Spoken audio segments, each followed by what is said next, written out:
As many people know by now, some of Disney's much-loved animated musicals, beloved and enjoyed by so many happy little children for the past 80 years, have truly horrific origins involving rape, cannibalism, torture and other very nasty happenings.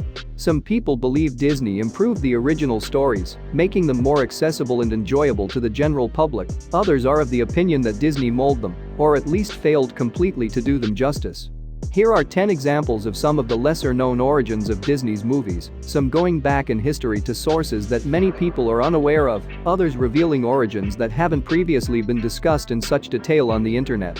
Whatever your own personal opinions of these disturbing origins and Disney's popular renditions of them, I hope you enjoy watching this list as much as I enjoyed making it. Please hit the like button and subscribe to this channel for more future content. It's totally free and always will be.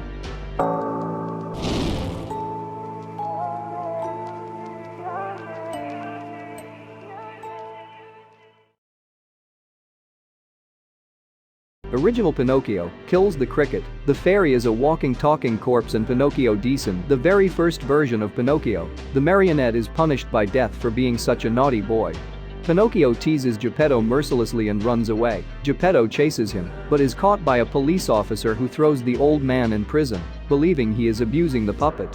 When Pinocchio returns to Geppetto's house, he meets a 100-year-old cricket who tells him naughty boys turn into donkeys. Pinocchio throws a hammer at the cricket and kills it. Pinocchio ends up nearly getting burned as firewood. He then bites off an evil cat's paw and meets a beautiful blue-haired fairy who tells him she is dead and waiting for people to take her body away. Pinocchio then gets hung from a tree by the cat with the mutilated paw and the cat's companion the fox, and they watch as Pinocchio suffocates to death. The end. The editors weren't too happy with this ending, so the author added a second part to the story. Here, the beautiful dead fairy rescues Pinocchio and they start living together, but Pinocchio takes up his wicked ways again and eventually turns into a donkey. He is sold to the circus, where he goes lame. Pinocchio is then brought by a musician who desires to kill him, skin him, and turn him into a drumhead. The musician ties rocks to the donkey's neck and lowers him into the ocean to drown. As he drowns, fish eat the flesh off his bones, and the wooden marionette skeleton is left. Pinocchio swims away, but is swallowed by a giant shark, in whose stomach he finds Geppetto sitting at a table trying to eat live fish which keep wriggling out of his mouth. After they escape, Pinocchio busies himself with caring for Geppetto, and eventually as a reward for being a good lad, looking after his father and working hard, he is rewarded by being turned into a real boy. In Aladdin's original, Qasim gets dismembered. Who the hell is Qasim, you ask? Qasim is Aladdin's long-lost father in Disney's direct-to-video third Aladdin movie, Aladdin and the King of Thieves. In the movie, Qasim, who is the leader of the infamous gang of 40 thieves, gives up his wicked ways to attend Aladdin and Jasmine's long-awaited wedding.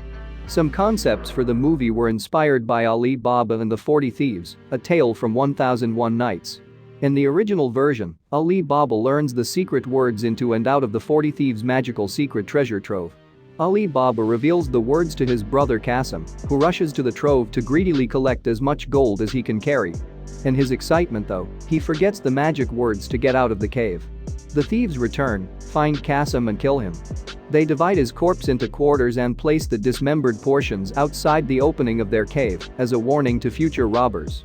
When Ali Baba discovers the macabre warning sign, he collects the portions of his brother's body and carries them home with him. He asks a slave girl, Morgiana, to make it look as if Qasim died of natural causes. Morgiana finds a skilled tailor who expertly sews the pieces of Qasim's corpse back together. The thieves discover where Ali Baba lives, but the slave girl ends up tricking them into killing two of their own, and she kills the rest by pouring boiling oil into the jars where they are hiding. The leader is the only one left, and Morgiana stabs him to death during dinner at Ali Baba's house. Now that's one loyal slave. In the original, Cinderella kills her stepmother by now. Most of us know about the Grimm's version of Cinderella, where the prince spreads tar on the palace steps in the hopes that Cinderella will get stuck as she tries to flee. His plan fails, however, and only her shoe is left sticking in the tar. Her sisters, who are beautiful but black of heart, both attempt to fool the prince into marrying them. One sister slices off her big toe so that she may fit the slipper, the other slices off her own heel. Their deceit is unmasked when Cinderella's enchanted birds point out the blood on their stockings to the prince. The sisters' eyes are pecked out as punishment for their cruelty and deceit. Though this is an excellent version of Cinderella, this is not the version Disney actually based their movie on. Disney's Cinderella was based on a very tame story by Charles Perrault, published 1697. Perrault's version plays out almost exactly like the Disney version. However, both Perrault's and Grimm's versions contain elements from the cat Cinderella, published in 1634 by Giambattista Basile.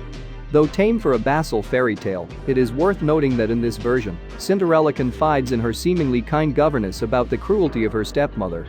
The governess tells Cinderella that to fix her problem, she will need to kill her stepmother by slamming the lid of a large wooden chest down on her stepmother's throat, which will break her neck.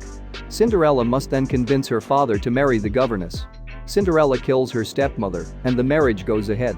It turns out though that the governess was hiding her own 7 beautiful daughters out of sight, and when she produces them, Cinderella's father loses interest in his own daughter.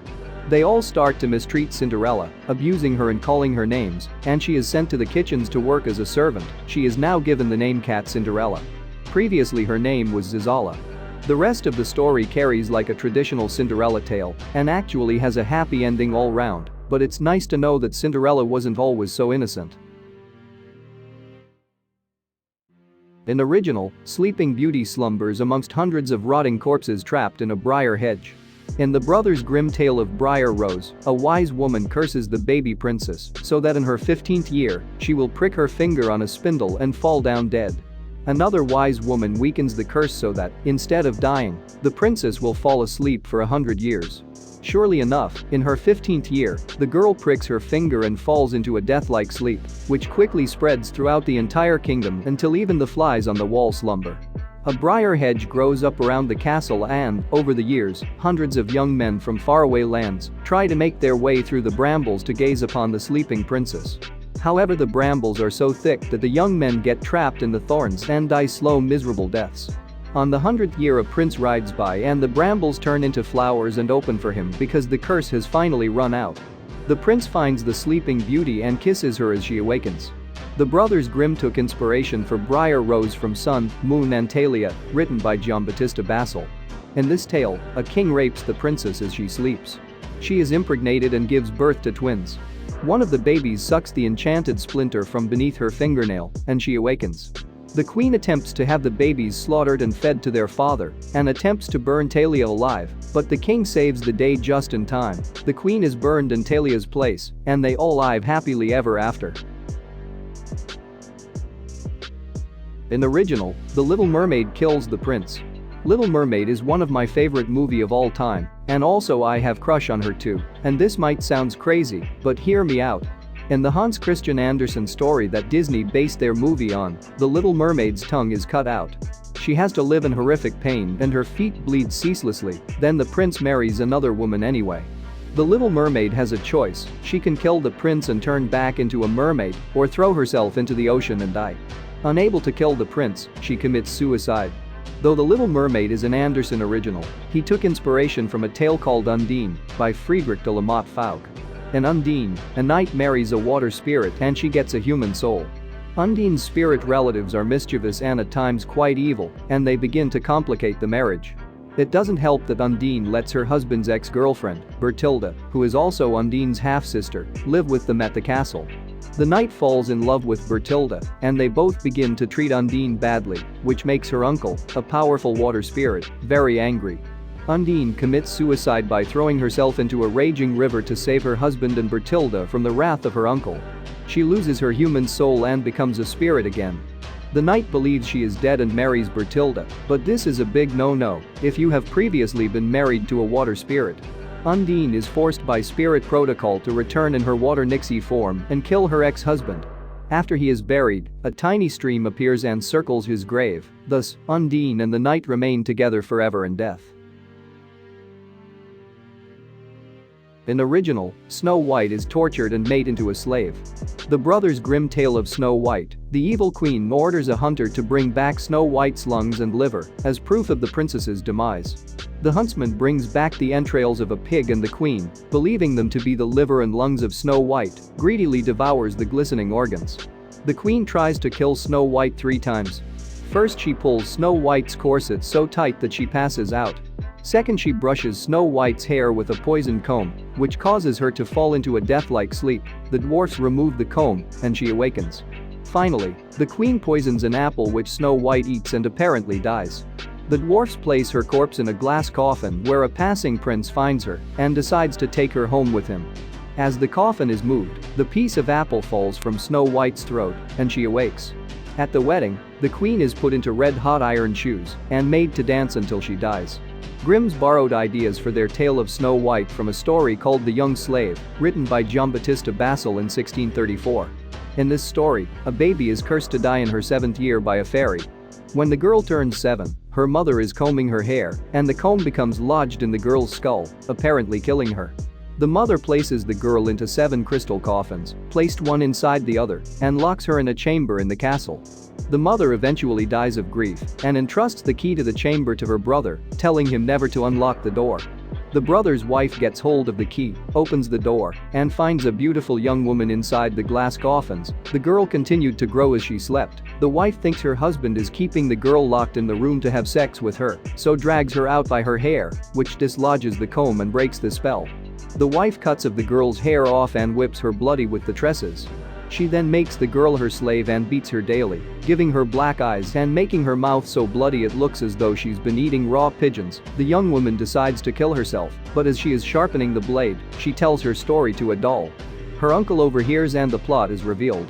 He sends his wife away, gets medical attention for his niece, and then marries her off to a rich man.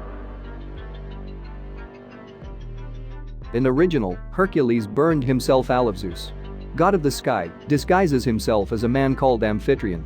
Why? So Zeus could have sex with Alcmene, Amphitryon's hot wife. Zeus impregnates Alcmene after raping her. The real Amphitryon has sex with Alcmene the same night and also impregnates her, thus, she is pregnant with 2 babies both from different fathers. This is physically possible incidentally. One of the twins, Zeus's son, is Heracles. This was the original spelling, which means glory of Hera. He was given this name pretty much just to annoy Hera. When Heracles grows up, he becomes a great warrior and marries the beautiful Princess Megara. They have 2 beautiful babies whom Heracles then slaughters when he is driven into temporary madness by Hera. Some mythologies say Heracles also killed Megara, others say he gave her to Iolaus, who was not only Heracles' nephew, but also his young lover. Heracles was a symbol of sexual prowess, having love affairs with multiple men and women. Later, when the centaur Nessus tries to rape Heracles' 4th wife Deianira, Heracles shoots him with arrows poisoned with the blood of the Hydra. As he dies, Nessus tells Deianira to collect his spilled blood and semen and use it as a love potion. When Deianira eventually begins to worry about Heracles' faithfulness, she smears the potion onto a sacrificial tunic which Heracles then dons. The venom of the Hydra, which entered Nessus's blood when the poisoned arrow pierced him, begins to burn Heracles' skin, and he tears the shirt off, but his skin rips off as well, exposing his bones. Deianira hangs herself in horror. To end his excruciating agony, Heracles has a funeral pyre built, and his friend Philoctetes lights the fire. Heracles burns himself alive, but instead of dying, the immortal part of his body is left after his human flesh burns away, and Heracles returns to Olympus as an immortal, reconciles with Hera, and presumably lives happily ever after. In the original, The Fox and the Hound, they all die miserably. Copper hates Chief, a younger, faster hunting dog who is taking Copper's place in the pack. After Chief saves their master from an attacking bear during a hunt, Copper's hate and jealousy grow steadily stronger. The master heaps praise on Chief but ignores Copper, who cowered in fear when the bear attacked. Todd is a fox who delights in taunting the chained dogs and driving them into a frenzy. One day Chief breaks his chain and trails Todd. Todd leads the dog onto a railroad track, and Chief is hit by a train and killed. The master swears vengeance and trains Copper to ignore all other foxes except Todd. Todd meets an older vixen and they have a litter, but the master and Copper find the den and gas the baby foxes. The vixen is then caught in a leg trap and killed. Todd meets another vixen and has more babies, but again his family is slaughtered by the master. One winter, there is a rabies outbreak among the foxes, who are now scavengers. One of the infected foxes attacks a group of human children, and the master puts poison out to try and kill as many foxes as possible. A human child eats the poison and dies. Todd escapes many more attempts on his life, but one day Copper hunts Todd so relentlessly that Todd drops dead of exhaustion. Copper is almost dead himself, but the master nurses him back to health. They enjoy some newfound popularity, but the master starts drinking again and eventually ends up having to go into a nursing home. The master takes his shotgun and shoots Copper dead, weeping as he does so. The end. In original, Quasimodo gets tortured, Esmeralda gets tortured, and then everybody dies. Frollo doesn't try to drop the deformed baby down a well like in the Disney movie. In Victor Hugo's dark original, Frollo actually rescues the baby from being burned alive by 4 women who think it is a demon. Frollo adopts the baby and names him Quasimodo. Frollo is eventually driven mad with lust to dominate a beautiful 15-year-old gypsy girl called Esmeralda and makes Quasimodo kidnap her. Quasimodo is caught in the act and arrested by the handsome soldier Phobos, whom Esmeralda falls in love with. Quasimodo is publicly tortured and left exposed in the pillory. Phobos, who's already engaged but he's a total slut, arranges a private rendezvous between him and Esmeralda, but Frollo pays Phobos to let him hide in the shadows and spy on them. Esmeralda, overcome by lust, gives up her vow of chastity to Phobos, who gets right down to business. Overcome with jealousy, Frollo emerges from the shadows, stabs Phobos in the back and flees into the night. Esmeralda is charged with the attempted murder, tortured into giving a false confession in a subterranean dungeon, and sentenced to hang. Quasimodo rescues her as she is led to the gibbet and hides her in Notre Dame, where Frollo tries to rape her. After Quasimodo again intervenes, Frollo gives Esmeralda up, and there is a brief and bloody battle, during which Frollo tells her he will rescue her if she will give her love to him. She refuses and he hands her over to the troops. Frollo watches as Esmeralda is executed and laughs hysterically as she writhes at the end of the rope.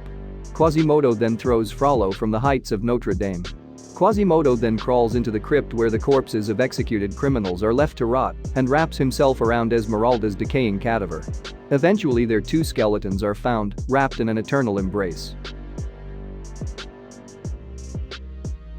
In the original, Pocahontas was kidnapped, raped and murdered.